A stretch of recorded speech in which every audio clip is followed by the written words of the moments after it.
guys! Hello far sign Leo, Aries, Sagittarius. Welcome dito sa aking channel. Kapalaran 888. Welcome guys. Alamin natin kung anong messages, vibration, gabay energy para sa lahat. Tingnan natin kung ano ang reading mo for the next 2 days. This is daily tarot reading guys. For sign Leo, Aries, Sagittarius. Okay, same with Pisces and Scorpio and Cancer, itong courage. Okay, fire sign. For the next 2 days, mahirap gawin, madali lang sabihin, pero dito sinasabi ng baraha, kinakailangan mong maging malakas, matatag, maging brave, maging persistent, consistent ka sa desisyon na gagawin mo. Dito sinasabi ng baraha na oras na para umalis ka sa isang emotion na hindi na para sa'yo. Oras na para i-withdraw mo yung sarili mo sa mga toxicity, drama, stagnation, or anything na hindi na healthy para sa'yo. Oras na para i-let go mo yung emotion mo na nararamdaman sa isang tao na alam mo na hindi na makakabuti ito. Oras na para i-let go mo yung mga unrealistic dreams, wishes mo, na nakakasagabal na sa pag-araw-araw mong mamumuhay. So, dito sinasabi ng baraha, it's 33, 21, 3, 3. So, sinasabi, it's the right direction, right timing, right energy, right journey, right path. Nasa tamang panahon, naka-destiny, nakatadhana, na oras na para baguhin natin yung mga nakasanayan natin. Okay?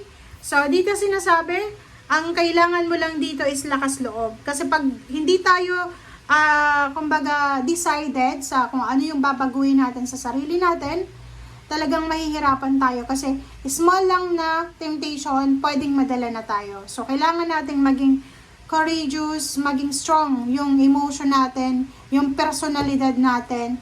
Maging decided tayo sa kung ano man na pagbabago na gusto nating gawin.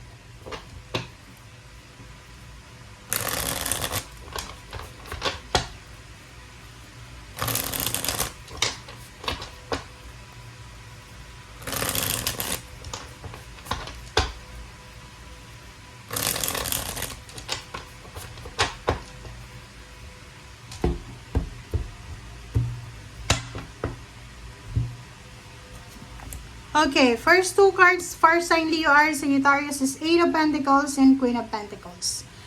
Sa araw na ito, sinasabi ng barahan na eto yung dapat mong bigyan ng focus sa ngayon. Okay? Sinasabi ng baraha sa'yo dito na instead na mag-focus tayo sa past natin, sa mga issue, negativity, toxicity, lalo na sa emotion, sa environment, much better daw na i-focus mo yung energy mo, ibigay mo yung katawan mo, yung isip mo, yung pagkatao mo sa trabaho, parang ganun. So, instead na mag-alala ka para sa mga sinasabi ng mga kapitbahay mo, ng pamilya mo, gamitin mo yung oras mo para maghanap ng trabaho. Gamitin mo yung oras mo para mag-focus ka sa ginagawa mo. Okay? Kasi, sinasabi ng baraha sa'yo dito na kung ano man daw ang tinatrabaho natin sa ngayon, kung ano yung ginagawa natin, kung ano yung tinatanim natin ngayon, ay aanihin natin yan. Kung masyado tayong abala sa pag-iintindi sa mga nangyayari sa paligid natin na hindi maganda, ganun din yung ma-harvest natin. Pero kung busy ka sa pagpapalago ng iyong financial, darating ang araw na magiging Queen of Pentacles ka. Darating ang araw na magiging sobrang mayaman ka and stable ka. Kasi, nagamit mo or ginamit mo yung oras mo, yung precious time mo, yung maiwagang oras natin, yung importanteng oras natin para sa pagtatanim ng magandang binhi. Okay? Okay. So, dito din sa next 2 days, okay, sa next 2 days, mag-iingat ka. Meron ditong the tower, sinasabi na may pera ka man or wala, may ipon ka man or wala, may negosyo ka man or wala, may trabaho ka man or wala, maging maingat ka sa paghawak ng pera. Mag-ingat tayo sa pag-spend ng pera, yung pagmamanage ng salapi. Kasi pwede tayong magsisi sa bandang huli. Pwede nating pagsisihan kung sobra-sobra tayong gumastos, sobra-sobra tayong mabisyo, sobra tayong, alam mo yun, pag sobra-sobra kasi, talagang hindi maganda. Okay? So, make sure na bantayan mo ang bawat pasok at labas ng iyong pera. The lovers, relationship din. Sinasabi ng baraha, mag-iingat tayo sa, kumbaga, pagmamanage din ng relationship natin. Kasi minsan, sobra-sobra na tayong demanding, toxic sa relationship, or pwedeng masyado na tayong manipulative ba? Masyado na tayong nakikialam sa gusto ng ating karelasyon. Kahit sabihin natin na asawa natin yan, girlfriend, boyfriend natin yan, kalibin natin yan, kapatid natin yan, magulang natin, apo, pamangkin, wala tayong karapatan para sa personal happiness nila. Ang magagawa lang natin is guidance. We need to guide them. Pero yung pakialaman, yung decision nila in terms of relationship, in terms of their money, hindi yan maganda. Okay? Okay, 7 of Wands, and then, diba?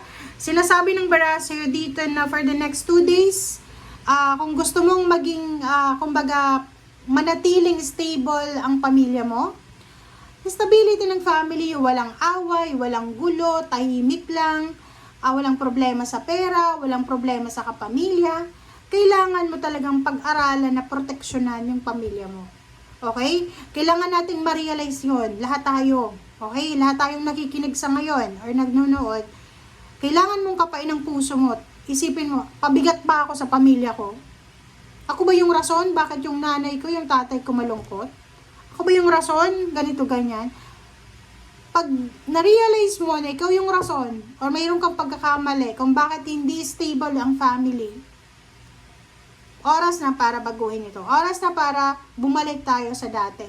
Na, like, yung simple lang tayo, yung wala tayong mga kung ano-ano. Basta, gawin mo kung ano ang pwedeng makatulong para maproteksyonan ang peace and stability ng iyong pamilya.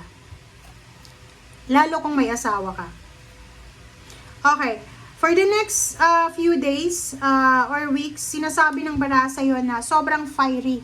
Pwedeng nasa lugar kang mainit, Middle East or nasa Pilipinas.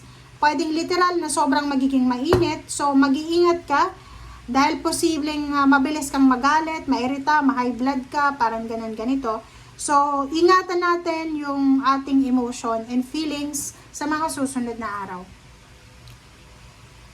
Alchemy to, alchemy itong Six of Swords, diba?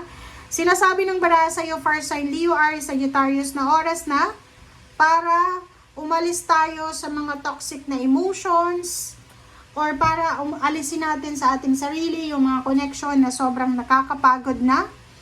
Yung Nine of Swords, isa siya sa pinakaayaw kong tarot card. Kasi etong energy na to, minsan wala siyang problema. Gumagawa siya ng sariling problema. Wala namang dahilan para uminom ng alak, tas umiinom siya. Parang ganun. So, sinasabi ng baraha, wala namang problema, nagsiselo sa karelasyon, parang ganun. So, sinasabi ng baraha, oras na para sa alchemy, pagbabago. Siguro yung Six of Swords, sinasabi sa'yo na oras na para alisin natin yung mga negative thoughts, emotions, energy, and let go na natin. And hayaan natin kung anong mangyari. Kung hindi pumapor sa'yo, ayos lang. Kung pumapor sa'yo, ayos lang. So, just go with the flow, be thankful, be grateful, and yun lang. Yun yung sinasabi ng baraha. Kasi yung Six of Swords, sinasabi dito na maraming magbabago sa buhay mo kung talagang gugustuhin mo. Maraming darating sa'yo na blessings, prosperity, and abundance kung gugustuhin mo. Kasi may free will tayo, diba? May free will tayo. And if, for example, habang nanonood ka sa ngayon, ang nararamdaman mo sa reading ko is medyo natitrigger ka. Parang nagagalit ka sa akin. Yung parang ganun. Pag ganun yung emotion mo, ibig sabihin nun, resonated ka. So, dito, sinasabi ng baraha sa'yo na gamitin mo yung reading na to as motivation. Na parang, kontrahin mo siya. Na parang sabihin mo, hindi ako ganito. Kailangan kong labanan yung temptation na yan. For example, nakapag New Year's resolution ka na, magda-diet ka, hindi ka na iinom, magsisigarilyo, hindi ka na tatamarin. Tapos may mga instances na, kasi human being ka lang, minsan nagugutom ka, kain ka ng kain, so nakakalimutan mo yung diet mo or yung mga bisyo na yan. But sinasabi ng baraha dito na you're just a human being, pwede mo naman na dahan-dahanin siya, yung mga pagbabago na yan. Hindi naman siya yung ipipressure ka talaga na eto na. Hindi. Kasi human being tayo eh. Diba? Kailangan natin mamuhay sa araw-araw. So, just go with the flow, slowly. Live slowly. Parang ganun. Okay? Thank you guys. Bye!